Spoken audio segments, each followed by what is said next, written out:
সুপ্রভাত বন্ধুরা। কারণে অকারণে ব্লগের আমি শিপ্রা বলছি, বুঝতেই পারছো ছাতা হাতে ঝিরঝির বৃষ্টি পড়েই যাচ্ছে। বৃষ্টির দিকের দোকানের অবস্থা দেখো, গুছাতে পাগল হয়ে যাচ্ছে। প্রথমে শেডটা লাগালো এতক্ষণ ধরে, এখন দেখো এতক্ষণে সব টুল রেডি করেছে, এতক্ষণে ওর সব বের করা হয়ে যায়। আজকে বৃহস্পতিবার, ফুলের মালা সবই আমার নিতে হবে। নিয়ে কর্তা ততক্ষণে দুধ নিয়ে এসছে, আমি এখানেই দাঁড়িয়ে আছি। তোমরা সবাই কেমন আছো গো এই বৃষ্টির মধ্যে? আমি একদম ভালো নেই বৃষ্টিতে, একদম ভালো লাগে না আমার বৃষ্টি। ঝির ঝির পড়েই যাচ্ছে, কালকে যা বৃষ্টি হয়েছে। টাটা, দেখতে থাকো।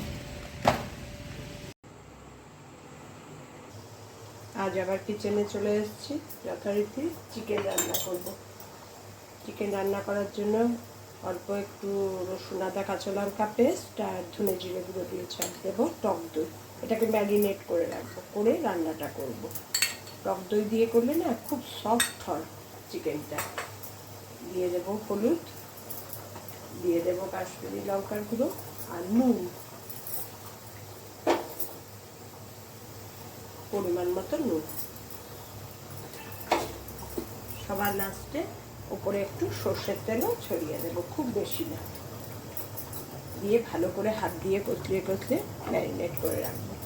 এই ম্যারিনেট করে রাখলে রান্নাটা এত সুস্বাদু হয় যে সফট চিকেন। একটু দেখবে যতই বয়েল ভালো হোক, একটু ছিবড়ে ছিবড়ে হতে চায়, কিন্তু তুমি যদি টক দই দিয়ে প্রায় আধ ঘন্টা 1 ঘন্টা ম্যারিনেট করে রাখো না, সেই ছিবড়ে ভাবটা অনেকটা কেটে যায়, অনেকটা।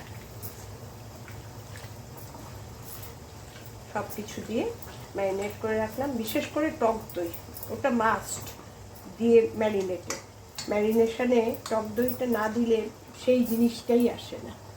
এবার রান্নাটায় ফিরে আসছি। চিকেনটা ম্যারিনেট করে রেখেছি। আমার চিকেনে তো আলু দিতেই হবে, একটু আলুও ভেজে নিয়েছি নুন আর হলুদ দিয়ে, অল্প করে, খুব বেশি দিতে হয় না কিন্তু দিতে হয়। এবার ওই তেলেই দিয়ে দেব এলাচ আর কিছু গরম মশলা, এলাচ, দারচিনি আর লবঙ্গ। আজকে চিকেন কষাই করবো। আজকে আর আগের দিন করেছি চিলি চিকেন, আজকে আর মশলাগুলো একটু ভাজা ভাজা হয়, যদিও তেল গরম।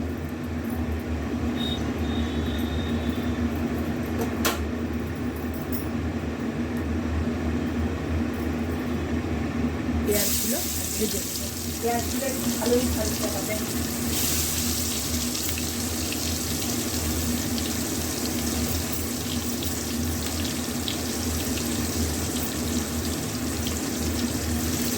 পেঁয়াজগুলো একটু ভালো করে ভেজে তারপরে যে চিকেনটা ম্যারিনেট করে রেখেছি সেটা দিয়ে দেবো। এই বসিয়ে দিলে আমার আর কোনো চিন্তা নেই, বসানোটাই ব্যাপার। সব রেডি করে পেঁয়াজগুলো দেখো বেশ ভালো ভাজা হয়ে গেছে, বেশ হয়নি কিন্তু ভালোই ভাজা হয়েছে। এবার ম্যারিনেট করে রেখেছিলাম যে দই দিয়ে সব কিছু দিয়ে, আর একটু রসুন, আদা, কাঁচা লঙ্কা পেস্টও উপরে দিলাম, একটু কম দিয়েছিলাম। দিয়ে দই দিয়ে দইটা কিন্তু একটু পরিমাণ মতো দিতে হবে, দিয়েও ছিলাম আমি। আর এটাকে ভালো করে নাড়িয়ে চাড়িয়ে ঢেকে দেবো, ঢেকেই কষাবো।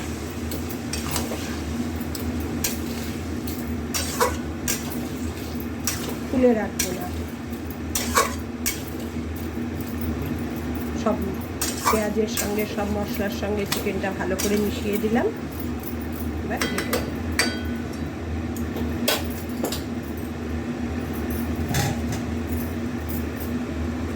কিছুক্ষণ, তারপর আবার তোমাদের সঙ্গে দেখাচ্ছি। চিকেনটা কষিয়ে ঢেকে গেছিলাম, কন্ডিশন দেখো, জল ছেড়ে কি অবস্থা।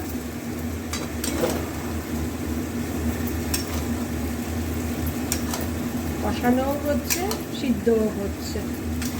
আবার ঢেকে দেবো। এবার কি আলু ভাজাগুলো দিয়ে ঢেকে দেবো। আর যত সিম আঁচে চিকেন রান্না করবে তত চিকেন বেশি ভালো হয়, আস্তে আস্তে সিদ্ধ হলে। একবারে সিদ্ধ হলে গিয়ে বলো তো ডাসা টাইপ হয়ে যায়, মানে ছিবড়ে ছিবড়ে ভাবটা বেশি। এবার আলু ভাজাগুলো দিয়ে দেবো আর দিয়ে ঢেকে দেবো। আবার আলু দিয়ে চিকেনটা ঢেকে দিয়ে গেছিলাম। ও তখন আমার একটু মনে পড়লো টমেটো দেওয়ার কথা, টমেটো দিয়েছিলাম না। এবার দেখো জল ছেড়ে কি অবস্থা, তার মধ্যে কিন্তু কিচ্ছু জল নেই, শুধু চিকেন আর দইয়ের জল। এইভাবেই এটা হবে। টমেটোগুলো দিয়ে দিয়েছিলাম, ওগুলো একটু ভালো করে স্ম্যাশ করে দিই। টমেটোগুলো না গ্রেটারে দিলেও ভালো, তাহলে কি বলো তো খোসাটা দিতে হয় না, কিন্তু আর সেটা ধৈর্যে কুলোলো না আমার। তা না হলে গ্রেটারে গ্রেট করে দিলে সবচেয়ে ভালো হয় টমেটো। এটাই একদম শুকিয়ে কষা কষা হবে এই ঝোল, এই জলেই, এই চিকেনের জলেই। তারপরে আবার তোমাদের দেখাচ্ছি। কিছুক্ষণ বাদে বাদে ঢাকা তুলে এসে নাড়িয়ে দিচ্ছি।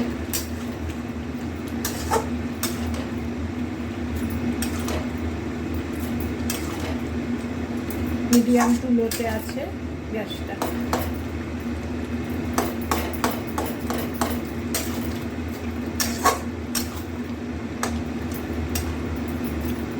আবার ঢেকে দেবো। আস্তে আস্তে বুঝতে পারছো টেক্সচারটা কিরকম ঘন হচ্ছে, পাতলা ভাব নেই।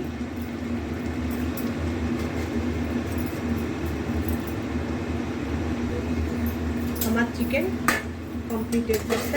তোমাদের দেখাচ্ছি, দেখো লুকসটা দেখো, একদম নিচে লেগে লেগে যাচ্ছে, সব সেদ্ধও হয়ে গেছে, কষা কষাও হয়ে গেছে। শুধুমাত্র চিকেনের জলেই পুরো চিকেনটা রান্না করো। এইভাবে চিকেন রান্না করলে না ভালোই লাগে খেতে। আর সবচেয়ে বড় কথা ম্যারিনেশনটা যদি 8 ঘন্টা 45 মিনিট করা যায় দারুণ হয় চিকেন খেতে। এবার নামাবো যখন ওপরে একটু কসুরি মেথি ছড়িয়ে নামিয়ে দেবো, ব্যাস আমার চিকেন কমপ্লিট। এবার দিয়ে দেবো একটু ঘি। একটু ঘি দিলে একটু টেস্ট হয়, এই আর কি, ভালো লাগে।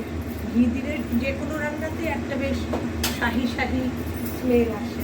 আর দিয়ে দেবো একদম ড্রাই করে, আর দিইনি এমনি কসুরি মেথি ওপরে ছড়িয়ে ব্যাস গ্যাসটা অফ করে দেবো, ঢেকে রেখে দেবো। কেমন লাগলো আমার চিকেন কষা জানিও, ভালো লাগলে লাইক কমেন্ট শেয়ার করে দিও। টাটা।